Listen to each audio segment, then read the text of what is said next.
Assalamu alaikum viewers.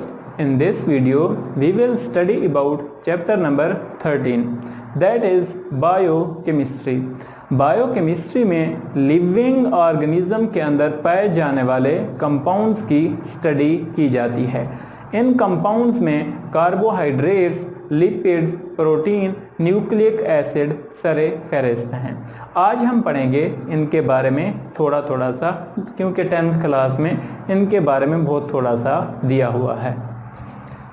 पहला है carbohydrates. Carbohydrates की डेफिनेशन होती है polyhydroxy aldehyde and ketones are called carbohydrates. इनका जर्नल फार्मूला होता है CnH2ON। अब ये रोजमर्रा जिंदगी में प्लांट्स क्या करते हैं, कार्बन डाइऑक्साइड और वाटर को कंबाइन करते हैं सनलाइट की मौजूदगी और क्लोरोफिल जो कि उनके अंदर पाया जाता है, उनके लीव्स में पाया जाता है। तो उसके जरिए ये क्या बनाते हैं, कार्बन डाइऑक्साइड, वाटर, सनलाइट और क्लोरोफिल से ग्लूकोज बनाते हैं जो कि उनकी खुराक है। आगे है टाइप्स ऑफ कार्बोहाइड्रेट्स। 3 टाइप्स हैं इसकी, मोनोसैकेराइड, ओलिगोसैकेराइड एंड पॉलीसैकेराइड। अब हर एक की हम खसूसियात देखते हैं। मोनोसैकेराइड क्या होते हैं, नॉट हाइड्रोलाइज्ड। नेक्स्ट है, इनमें कार्बन की तादाद 3 से लेकर 9 तक हो सकती है। अगर 3 कार्बन वाला मोनोसैकेराइड है तो उसे बोलते हैं ट्राइओजेस। अगर 4 कार्बन वाला है तो उसे बोलते हैं टेट्रोजेस। अगर 5 कार्बन वाला मोनोसैकेराइड है तो उसे पेंटोजेस। इसी तरह से हेक्सोजेस, हेप्टोजेस, इस तरह से आगे इटीसेट्रा। आगे इनकी जो खसूसियात है, स्वीट इन टेस्ट, ये मीठे होते हैं, चखने पर मिठास महसूस होती है। वाइट क्रिस्टलाइन सॉलिड होते हैं, वाटर में सॉल्युबल होते हैं। और इनकी जो इम्पॉर्टेंट एग्जाम्पल हैं वो है ग्लूकोज और फ्रक्टोज। नेक्स्ट है ओलिगोसैकेराइड्स।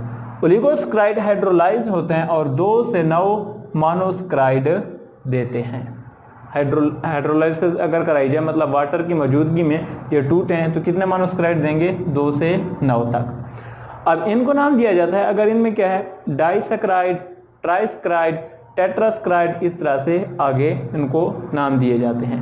ये क्या होते हैं, वाइट क्रिस्टलाइन सॉलिड होते हैं और वाटर सॉल्युबल होते हैं। और इनकी और खसूसियात स्वीट इन टेस्ट भी होते हैं। अब इनकी जो एग्जाम्पल है वो है सुक्रोज, जो रोज़मर्रा ज़िंदगी में चीनी इस्तेमाल करते हैं उसको सुक्रोज बोलते हैं। नेक्स्ट है पॉलीसैकेराइड। पॉलीसैकेराइड क्या होते हैं, माइक्रो मॉलिक्यूल होते हैं containing 100 to thousands of monosaccharides. Tasteless होते हैं, मतलब इनका कोई टेस्ट, चखने पे कोई टेस्ट नहीं आता। Not soluble in water. अब इनकी जो ये क्या थे, क्रिस्टलाइन सॉलिड थे, ये क्या होते हैं, एमॉर्फस सॉलिड होते हैं। इनकी एग्जाम्पल में है स्टार्च और सेलुलोज। नेक्स्ट है sources and uses of carbohydrates. और सोर्सेज क्या हो सकते हैं इन कार्बोहाइड्रेट्स के, फ्रूट से हम हासिल करते हैं, वेजिटेबल से, हनी है, सीरियल्स, मतलब जितने भी दाने हैं, फसलें हैं, इन ये क्या कहलाते हैं, सीरियल्स। जौ, गंदम, मकई, ज्वार, बाजरा, ये तमाम क्या हो गए, सीरियल्स। अब इनके यूजेस क्या होते हैं, ये रेगुलेट करते हैं blood sugar level in the body. हमारे क्या करते हैं, जो शुगर लेवल होता है उसको मेंटेन करते हैं। नेक्स्ट है प्रोटेक्ट मसल्स फ्रॉम क्रैम्पिंग, कि मसल क्या होते हैं, क्रैम्प होने से बचाते हैं। अब डाइटरी फाइबर जो होते हैं, इनके 2 काम होते हैं, lower the cholesterol level that block the arteries, और दूसरा क्या होता है, remove waste from the body. ये एक चंद एक इनके सोर्सेज और इस्तेमालात थे। नेक्स्ट हमारा टॉपिक है प्रोटीन। प्रोटीन क्या होते हैं, इनकी डेफिनेशन है highly complicated nitrogenous compound made up of amino acids are called proteins. Proteins में जो अमीनो एसिड होते हैं वो पेप्टाइड बॉन्ड के जरिए आपस में कंबाइन होते हैं। ये क्या है, पेप्टाइड बॉन्ड की एक जनरल सी फॉर्म है। Protein has more than 10,000 amino acid. अब अगर एक प्रोटीन है उसके अंदर कितने होते हैं? 10,000 से भी ज्यादा अमीनो एसिड होते हैं। अब अगर टोटल बॉडी का हम वेट देखें तो ये क्या होता है? 50% ड्राई वेट हमारा क्या होता है? प्रोटीन होता है। अमीनो एसिड क्या होता है? The compound that contain carboxylic group and amino group in the same molecule is called amino acid. ये क्या है? कार्बोक्सिलिक ग्रुप है और ये क्या है? अमीनो ग्रुप है। और ये जो अमीनो एसिड वेरी करते हैं वो इस आर ग्रुप की वजह से वेरी करते हैं। इसमें कार्बन की तादाद 1, 2, 3, 4 या हाइड्रोजन भी यहाँ पर हो सकता है। अब अमीनो एसिड को क्लासीफाई किया गया है 2 में, essential amino acid and non essential amino acid. अब अगर ह्यूमन बॉडी की प्रोटीन को देखा जाए तो ये टोटल 20 अमीनो एसिड से बनी हुई है। इनमें से 10 जो हैं वो एसेंशियल अमीनो एसिड हैं और 10 जो हैं वो नॉन एसेंशियल अमीनो एसिड हैं। अब नॉन एसेंशियल अमीनो एसिड हमारी बॉडी खुद प्रिपेयर्ड करती है। नॉन एसेंशियल अमीनो एसिड हमारी बॉडी खुद प्रिपेयर्ड करती है और जो एसेंशियल अमीनो एसिड हैं इनको हमें खुराक के ज़रिए लेना पड़ता है। अगर इनकी कमी हो जाए तो कोई बीमारियां हो सकती हैं या बहुत सारी बीमारियां हो सकती हैं। आगे है amino acids as building block of protein.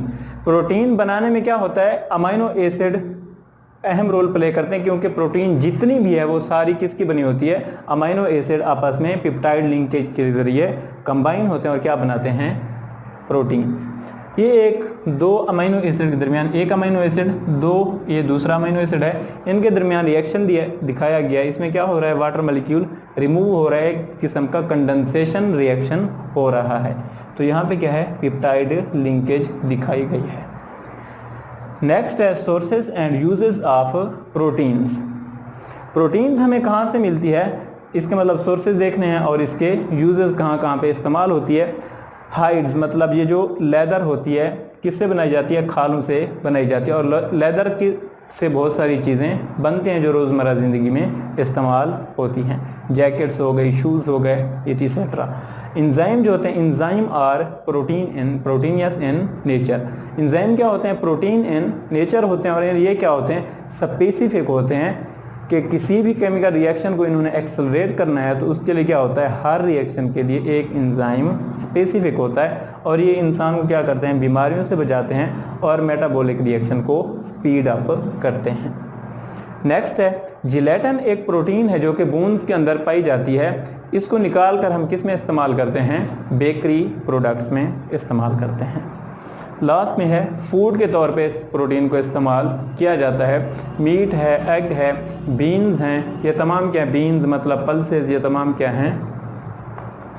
Proteins in nature हैं। Thanks for watching.